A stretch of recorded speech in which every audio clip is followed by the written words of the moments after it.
Hello students, आज की video में हम डिस्कस करेंगे domain and range of the trigonometric function जो साइन एक्स है, कोस एक्स है, tan x, cot x, secant x और कोसिकेंट एक्स, इनकी डोमेन और रेंज के बारे में डिस्कस करेंगे।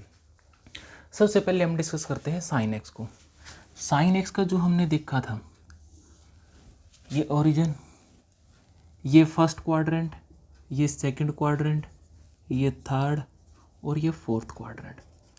साइन एक्स में हमने देखा था कि 0 डिग्री पे साइन की वैल्यू क्या आती है 0, फिर 30 पे वैल्यू क्या आ जाती है 1/2, 45 पे वैल्यू 1/√2, इंक्रीज करती वैल्यू, और यहाँ पर 90 यानी कि π/2 रेडियन पर वैल्यू कितनी आ जाती है 1। तो फर्स्ट क्वाड्रेंट में जो साइन की वैल्यू बढ़ती है कहाँ से 0 से शुरुआत करती है और कहाँ तक चली जाती है 1। सेकेंड क्वाड्रेंट में फिर साइन की वैल्यू डिक्रीज करना शुरू कर देती है, जैसे 120 पे वैल्यू कितनी हो जाती है √3/2, फिर डिक्रीज करते करते पाई पे वैल्यू कितनी आ जाती है 0। जब पाई एंगल पे आप पहुंचते हो तो वैल्यू कितनी आ जाती है 0। यहाँ से फिर डिक्रीज करती है और 3π/2 पे वैल्यू कितनी आ जाती है -1, और यहाँ से -1 से फिर वैल्यू इंक्रीज करती कहाँ पर आ जाती है 0। तो जो साइन है, साइन की जो डोमेन होती है, डोमेन पूरी रियल लाइन होती है। साइन फंक्शन को कहीं पर भी दिक्कत नहीं आती। आप यहाँ से शुरुआत करो, चारों क्वाड्रेंट में साइन डिफाइन होता है, कहीं पर भी इसको कोई दिक्कत नहीं होती है। तो जो साइन की डोमेन होती है वो होती है पूरी रियल लाइन। और जो रेंज होती है, देखो यहाँ पे वैल्यू 0, यहाँ पे कितनी आ जाती है π/2 पे 1, फिर यहाँ पे π/2 से लेके पाई पे वैल्यू यहाँ पे कितनी बन जाती है 0, 0 से यहाँ पर फिर कितनी बन जाती है -1, और यहाँ -1 से फिर कितनी आ जाती है 0। यानी कि जो रेंज है, साइन की जो रेंज है वो कहाँ से कहाँ तक होती है -1 से लेके +1 के बीच में लाई करती है। तो साइन की डोमेन होगी पूरी रियल लाइन, यानी कि हम कोई भी रियल नंबर इसमें पुट कर सकते हैं, और रेंज आगे इसकी पूरी रियल लाइन। उसी तरह से अगर हम कोस की बात करें, जो कोस का हमने देखा था, कोस क्या था, यहाँ 1, यहाँ 0, यहाँ -1 और यहाँ 0, यानी कि कोस वर्टिकल लाइन पे क्या होता था 0 और हॉरिजॉन्टल लाइन पे क्या होता था +1 और -1। कोस को भी हम किसी भी चार क्वाड्रेंट में कोई भी वैल्यू पुट कर सकते हैं, कहीं पर भी कोस को डिफाइन होने में दिक्कत नहीं आती। तो कोस की डोमेन भी क्या आ जाती है पूरी रियल लाइन, और कोस की जो रेंज है वो रेंज क्या आ जाएगी -1 से लेके +1 के बीच में आ जाएगी कोस की रेंज भी। अब आगे हम डिस्कस करते हैं 10 को। जब हम 10 पे चलते हैं, देखो 10 ऑफ x वो क्या बनेगा sin x upon cos x होता है। तो जहां पर cos x की वैल्यू 0 हो जाएगी, जब cos x की वैल्यू 0 आ जाएगी तो 10 क्या आ जाएगा नॉट डिफाइंड, 10 नॉट डिफाइंड की। तो जब cos की वैल्यू 0 बनेगी तब 10 की वैल्यू क्या आ जाएगी नॉट डिफाइंड। साइन से कोई दिक्कत नहीं है, साइन कुछ भी वैल्यू ले, साइन से कोई दिक्कत नहीं है। साइन हर पॉइंट इंडिविजुअली, साइन और कोस हर रियल लाइन पे, रियल लाइन के हर एक पॉइंट पे डिफाइंड होते हैं। लेकिन क्योंकि यहाँ पे डिनोमिनेटर में 10 में कोस एक्स किस में चला गया डिनोमिनेटर में चला गया, तो जब कोस की वैल्यू 0 बनेगी तब 10 क्या हो जाएगा नॉट डिफाइंड। तो इस वजह से जो 10x है, 10x में हमने उन डोमेन के पॉइंटों को हटाना पड़ेगा जहां पर cos x की वैल्यू क्या बनती है 0 बनती है। और cos x 0 कहाँ बनता है, एक तो यहाँ पे 0 बनता है और एक यहाँ पे, यानी कि पूरी वर्टिकल लाइन पे cos x 0 बनता है। तो 10x की डोमेन के लिए हमने क्या करना पड़ेगा, इस वर्टिकल लाइन के जो एंगल है उनको रिमूव करना पड़ेगा। तो इसी वजह से 10 की जो रेंज डोमेन बनेगी वो क्या हो जाएगी R, उसमें से क्या हटाना पड़ेगा ये वर्टिकल लाइन, और वर्टिकल लाइन पे एंगल क्या होता है ओड मल्टीपल ऑफ π/2। तो R में से क्या करना पड़ेगा 2n + 1 ऑफ π/2। तो 10x की डोमेन क्या हो जाएगी R - के 2n + 1 ऑफ π/2, ठीक है। और रेंज 10x की रेंज क्या हो जाएगी पूरी रियल लाइन हो जाएगी, यानी कि रियल लाइन का हर एक पॉइंट उसकी रेंज में जाएगा। क्योंकि यहाँ पे देखो 10 की वैल्यू क्या आती है 0, आगे जब बढ़ते हैं तो 45 पे वैल्यू कितनी हो जाती है 1, और जब और आगे चलते हैं तो यहाँ पे जब वर्टिकल लाइन पहुँचते हैं तो 10x इनफाइनाइट के आसपास पहुँच जाता है, ठीक है। तो 10 की जो डोमेन है वो है R - के odd multiple of pi by 2, इसमें से odd multiple of pi by 2 को हम हटाना पड़ेगा आर में से, और रेंज क्या आ जाएगी, पूरी रियल लाइन आ जाएगी। उसी तरह से अगर हम कोट एक्स की बात करें, कोट एक्स मेरा क्या होता है, कोट एक्स होता है कोस एक्स, जो कोट एक्स फंक्शन होता है वो क्या होता है, cos x upon sine x. तो देखो जब जब साइन जीरो बनेगा, जब जब साइन एक्स की वैल्यू जीरो जाएगी तो कोट एक्स क्या हो जाएगा, नॉट डिफाइंड हो जाएगा। तो इसी वजह से कोट एक्स की डोमेन को देखते जब हम देखेंगे उस टाइम में हमें ये देखना पड़ेगा कि जहाँ जहाँ साइन की वैल्यू जीरो आ रही है उन पॉइंटों को हमें हटाना पड़ेगा। और साइन जीरो कहाँ होता है, साइन यहाँ और यहाँ जीरो होता है, यहाँ पे और यहाँ पे -1 होती है, ठीक है। यानी कि हॉरिजॉन्टल लाइन पर साइन की वैल्यू क्या होती है, जीरो, और हॉरिजॉन्टल लाइन पर एंगल क्या बनता है, n ऑफ पाई।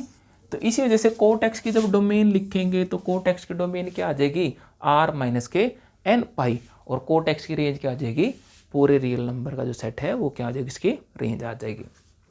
फिर आगे चलते हैं सिकेंट एक्स पे। सिकेंट एक्स क्या बनता है, सिकेंट एक्स होता है 1 by cos x, secant of x वो होता है 1 बाय कोस ऑफ एक्स।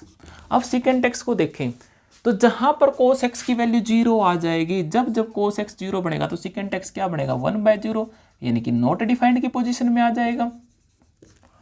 तो सिकेंट एक्स जिन पॉइंटों पर डिफाइंड हो तो वहां से हमने क्या करना पड़ेगा, कोस एक्स जहां पर जीरो बन रहा है उन पॉइंटों को, यानी उस एंगल को हमने क्या करना पड़ेगा, रिमूव करना पड़ेगा।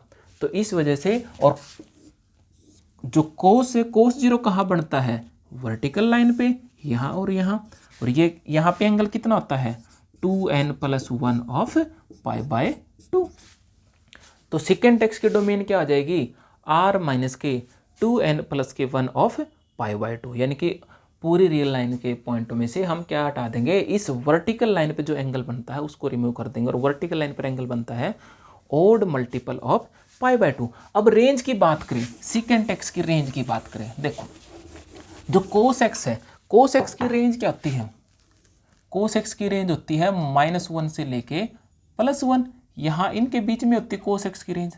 अब सिकेंट एक्स क्या है, 1 बाय कोस एक्स, यानी कि वो कोस का उल्टा है, इनवर्स है। तो कोस जो वैल्यू लेता है, कोस वैल्यू लेता है -1 से लेके +1 के बीच में। तो जो सिकेंट की वैल्यू आएंगी, सिकेंट की वैल्यू क्या आएंगी, या तो 1 या 1 से ज़्यादा आएंगी, या -1 या -1 से लेस आएंगी, ठीक है।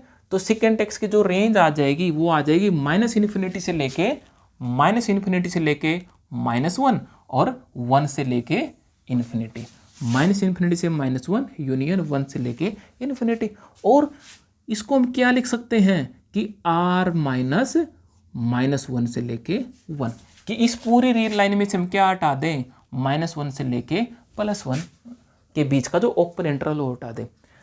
1 इसकी रेंज में आएगा, क्योंकि जब जब कोस एक्स की वैल्यू 1 आएगी तो सिकेंट एक्स की वैल्यू क्या आ जाएगी, 1 बाय 1, तो 1 आ जाएगी। और जब जब कोस एक्स की वैल्यू -1 आएगी तो सिकेंट एक्स की वैल्यू क्या आ जाएगी, 1 बाय -1, यानी कि जो सिकेंट एक्स है वो +1 वैल्यू भी लेता है और सिकेंट एक्स है -1 वैल्यू भी लेता है। तो इस वजह से -∞ से लेके -1 पर क्या आ जाएगा, क्लोज इंटरवल आ जाएगा, और फिर 1 से लेके अप टू इन्फिनिटी तक सिकेंट एक्स की वैल्यू लेगा। -1 और +1 के बीच में कभी भी सिकेंट एक्स वैल्यू नहीं ले सकता। फॉर एग्जांपल अगर आप मान लो कि किसी एंगल, किसी रियल एंगल x के लिए सिकेंट एक्स की वैल्यू क्या आ जाए, 1/2 आ जाए। अगर सिकेंट एक्स 1/2 है तो यानी कि 1 बाय कोस एक्स कितना है, 1/2। तो दिस इंप्लाइज कोस एक्स की वैल्यू कितनी आ जाएगी, 2। और ये तो पॉसिबल नहीं है, क्योंकि कोस एक्स की तो रेंज क्या है, -1 और +1 के बीच में है। तो इस वजह से जो सिकेंट एक्स है वो -1 और +1 के बीच का जो ओपन इंटरवल है वहाँ पर वैल्यू कभी भी नहीं लेता। तो -1 ले लेगा, +1 ले लेगा, और -1 से जो लेस वैल्यू है वो लेता है, और +1 से जो आगे इन्फिनिटी तक वैल्यू है वो लेता है। तो सिकेंट एक्स की जो रेंज है वो क्या आ जाएगी, -∞ से -1 क्लोज इंटरवल यूनियन 1 से लेके इन्फिनिटी तक। या फिर हम इसको क्या लिख सकते हैं, r माइनस में इस ओपन इंटरवल -1 से लेके +1 के बीच में हम इसको रिमूव कर देंगे। अब आगे बात करें कोसिकेंट एक्स की, जो कोसिकेंट एक्स होता है, cosecant of x, cosecant x क्या होता है 1/sin x, कोसिकेंट एक्स की वैल्यू होती है 1/sin x। अब जब डोमेन की बात करें तो जहां जहां साइन की वैल्यू 0 बनेगी उन पॉइंटों पर कोसिकेंट एक्स क्या हो जाएगा, नॉट डिफाइंड आ जाएगा। तो इस वजह से जब कोसिकेंट एक्स के डोमेन की बात करेंगे तो हमने उन पॉइंटों को हटाना पड़ेगा जहां पर साइन क्या बनता है 0 बनता है। और साइन 0 कहाँ बनता है, इस वर्टिकल लाइन के एंगल्स पर, और वर्टिकल लाइन पर जो एंगल है वो क्या होते हैं एन पाई, कैसे 0 पाई 2 पाई 3 पाई 4 पाई 5 पाई, ये एंगल होते हैं एन पाई होते हैं।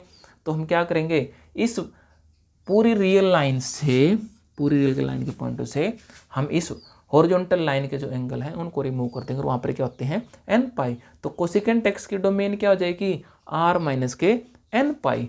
और रेंज का जिक्र करें, कोसिकेंट एक्स क्या होता है 1/sin x, और sin x की रेंज तो क्या होती है -1 से लेके +1, क्योंकि कोसिकेंट साइन का रिवर्स है, उल्टा है।